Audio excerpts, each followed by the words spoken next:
तो हमारा पृथ्वी का नेचुरल सैटेलाइट चंद्रमा है। इसलिए नजदीक होने की वजह से वैज्ञानिक चांद के बारे में पढ़ाई करना चाहते हैं। भारत ने साल 2009 के अंदर चंद्रयान 1 के जरिए चांद पर पानी खोज निकाला था। और अगर आपको पता ही है कि किसी भी ऑब्जेक्ट पर अगर पानी खोज लिया जाता है तो वैज्ञानिकों की भी दिलचस्पी उस ऑब्जेक्ट को लेकर बढ़ जाती है। चंद्रयान 1 की सफलता के बाद वैज्ञानिकों ने चंद्रयान 2 को चांद पर उतारने की प्लानिंग बनाई, लेकिन साल 2019 में इसका लैंडर चांद की जमीन पर नहीं उतर पाया। लेकिन 14 जुलाई को भारत का चंद्रयान 3 पृथ्वी से निकला था। उसका मकसद चांद के दक्षिण ध्रुव वाले इलाके में उतरकर वहां की जांच करना है। लेकिन अब सवाल ये उठता है कि चंद्रयान 3 अब कहां पहुंचा है। उसका रॉकेट तो पहले ही दिन अलग हो गया था, तो अब ये इतना ज्यादा रफ्तार में कैसे आगे बढ़ रहा है और उसकी स्पीड तो इसरो कंट्रोल कैसे कर रहा है। आखिर उसके अंदर कितना फ्यूल है और वह चांद पर कब तक उतर जाएगा। चांद पर जाने के बाद भारत के वैज्ञानिकों को क्या भेजने वाला है। चांद की इस वीडियो रिपोर्ट में सभी बातों का खुलासा करने वाले हैं। आप देख रहे हैं फ्यूचर साइंस यूट्यूब चैनल। दोस्तों, जब कोई अंतरिक्ष यान पृथ्वी से निकलकर किसी दूसरी दुनिया की ओर अपना रास्ता तय करता है तो वह सीधा अपने लक्ष्य तक नहीं जा सकता, क्योंकि पहले ही वो अंडाकार कक्षा में पृथ्वी की परिक्रमा करता है। इस प्रकार 5-6 राउंड काटकर वह पृथ्वी से धीरे धीरे दूर चला जाता है। चंद्रयान 3 के साथ भी ऐसा ही किया गया है। चंद्रयान 3 पृथ्वी के चारों ओर अंडाकार राउंड काटता हुआ चंद्रमा के नजदीक जा रहा है। करीब 6 राउंड काटकर यह पृथ्वी के ऑर्बिट से बाहर निकल जाएगा।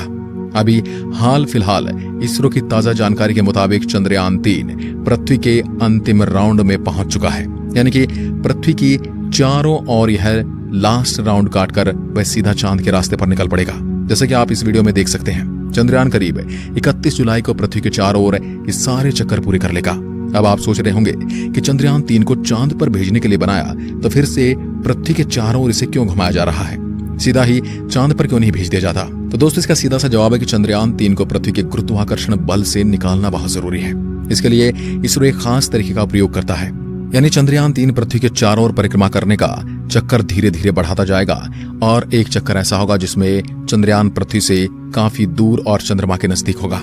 लेकिन दोस्तों, ये काम जितना हमें सरल लग रहा है वह इतना है नहीं।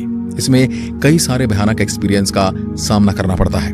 इसके लिए थोड़ा और इसे मुद्दे को गहराई से जानने की कोशिश करते हैं। आपने पूरी प्रक्रिया तो समझ ही ली, लेकिन आप ये समझ नहीं पाए होंगे कि चंद्रयान 3 तो अभी अंतरिक्ष में है, पर इसरो इसकी कक्षा को बदलेगा कैसे। तो हम आपको पहले इसका जवाब दे देते हैं। दरअसल वैज्ञानिकों को इन बातों के बारे में पहले से ही पता होता है, इसलिए इसरो ने चंद्रयान 3 की दिशा और कक्षा बदलने के लिए उसमें थ्रस्टर लगाए थे।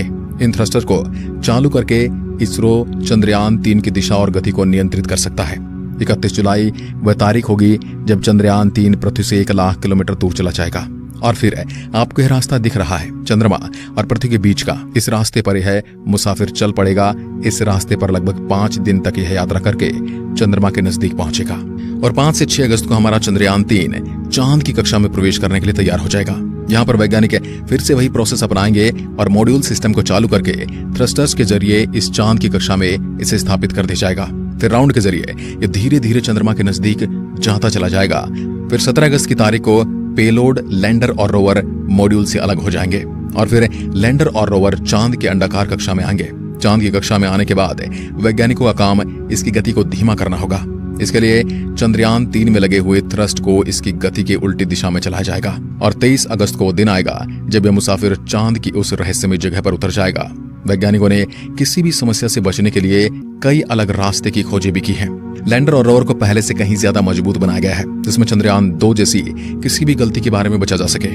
और यह तो आपको पता ही है कि भारत में इससे पहले 2 चंद्रयान चांद पर भेजे जा चुके हैं। ये तीसरा मुसाफिर है और चांद पर ध्रुवीय इलाकों में शोध करने के लिए गया है। लैंडर के अंदर से रोवर निकलकर चांद के उस गड्ढे वाली जमीन के ऊपर चलेगा और वहां से कई बड़े बड़े खुलासे करने वाला है। और पूरी दुनिया की स्पेस एजेंसियों की इस पर नजर है, क्योंकि सभी वैज्ञानिक चांद के इस क्षेत्र से अनजान है। आज से पहले जिस देश ने भी वहां पर जाने की हिम्मत की है, उसका मिशन वहां पर जाने से पहले ही फेल हो गया। लेकिन इस बार भारत पूरी तैयारी के साथ चांद पर उतरा है। अब आपके दिमाग में सवाल आ रहा है कि इसके अंदर ऐसा कौन सा फ्यूल है जो इसे इस ब्रह्मांड के अंदर चला रहा है। दोस्तों, आज चंद्रयान अंतरिक्ष में इस रफ्तार से चल रहा है कि अगर उसकी कमांड में थोड़ी सी भी गलती हो जाए तो फिर बड़ी भारी दिक्कत हो सकती है। चंद्रयान 3 14 तारीख को लॉन्च हुआ था। उसके 16 मिनट बाद यह पृथ्वी के ऑर्बिट में पहुंच चुका था। और यह भी आपको पता ही होगा कि अंतरिक्ष यान को पृथ्वी के वातावरण से बाहर निकलने के लिए 1 सेकंड के अंदर 11 किलोमीटर की स्पीड हासिल करनी होती है। इतनी स्पीड इस रॉकेट में लगे बूस्टर और अलग अलग इंजन हासिल करवा देते हैं। अब यहाँ बात आती है कि रॉकेट में जो फ्यूल था वो क्रायोजेनिक स्टेज से अलग होते ही खत्म हो चुका है। मतलब लॉन्च से केवल 16 मिनट के बाद से ही पूरा का पूरा खेल पूरा हो चुका है। अब चंद्रयान 3 चल किससे रहा है? तो दोस्तों इस वक्त चंद्रयान 3 3 तरह की एनर्जी से चल रहा है। एक तो उसके अंदर फ्यूल भरा हुआ है, फ्यूल के 2 टैंक हैं, दूसरा सोलर एनर्जी और तीसरा बैटरी। फ्यूल की बात करें तो यहाँ पेट्रोल या डीजल का इस्तेमाल नहीं होता, न इसमें एविएशन केरोसिन का इस्तेमाल होता है जो हवाई जहाज में इस्तेमाल होता है, बल्कि चंद्रयान 3 में भी सैटेलाइट में यूज होने वाला प्रोपेलेंट हाइड्रोजन होता है, जिसको जलाने के लिए नाइट्रोजन टेट्राऑक्साइड का इस्तेमाल किया जाता है। और जब यह पृथ्वी से 1 लाख किलोमीटर दूर चला जाएगा तब वह चांद और पृथ्वी के बीच के सीधे रास्ते पर चलना शुरू कर देगा। और इसी दौरान दोस्तों इसकी स्पीड, जिसे वैज्ञानिक वेलोसिटी के तौर पर जानते हैं, 40,320 किलोमीटर प्रति घंटा से भी ज्यादा होनी चाहिए, क्योंकि धरती की ऑर्बिट से बाहर जाने के लिए ये बेहद जरूरी है। अगर ऐसा नहीं होता तो हमारी धरती चंद्रयान 3 वापस से अपनी ओर खींच लेगी और ये मिशन बर्बाद हो सकता है। लिहाजा इसरो वैज्ञानिक इसके इंजन को फिर से चालू करेंगे तो इसके प्रपल्शन मॉड्यूल में 2 बड़े इंजन टैंक लगे हुए हैं, जिनको जलाने से ही ऊर्जा मिल रही है। अब 1 अगस्त को बड़ा काम होगा, क्योंकि इस दिन इसरो वैज्ञानिकों का इंतजार है कि कब चंद्रयान 3 और चंद्रमा अंतरिक्ष में एक लाइन में अंदर आ जाएं। एक लाइन में आने के बाद इसे पृथ्वी की कक्षा से निकालकर चांद के रास्ते रवाना कर दिया जाएगा और फिर 17 अगस्त के आसपास इसरो वैज्ञानिक कोशिश करेंगे कि चंद्रयान 3 की कक्षा को पकड़ दिया जाए। नहीं तो 40,320 किलोमीटर प्रति घंटे की रफ्तार से चंद्रमा को बाय बाय बोल कर ये आगे निकल सकता है, यानी ये उससे भी आगे निकल सकता है। और अगर ऐसा हुआ तो सब कुछ बेकार हो सकता है। इसलिए यहाँ पर कदम कदम पर वैज्ञानिकों को सावधानी रखनी होगी। चांद के ऑर्बिट में डालने के लिए चंद्रयान के प्रपल्शन मॉड्यूल में लगे छोटे छोटे इंजन की मदद से चंद्रयान के इंटीग्रेटेड मॉड्यूल को पूरी तरह से विपरीत दिशा में घुमाया जाएगा।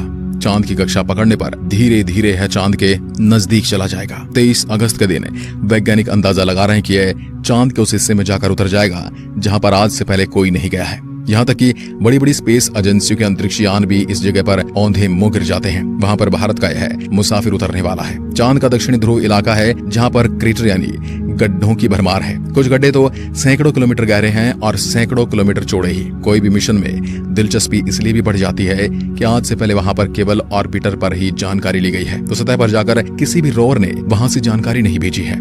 इसलिए अब भारत का यान वहां पर उतरेगा तो वहां पर मौजूद नई नई चीजों के बारे में पता चलेगा। हो सकता है चांद के इस भाग में हम इंसानों के फ्यूचर में काम आने वाली कोई बड़ी एनर्जी सोर्स के बारे में पता लग सके, जो आज पेट्रोल और डीजल बहुत बड़ी जरूरत बन चुके हैं। अगर कोई तीसरा एनर्जी सोर्स मिल जाए तो इसकी कमी को पूरा किया जा सकता है और वैज्ञानिकों को अंदाजा है कि तीसरा सोर्स हमें चांद पर मिल सकता है।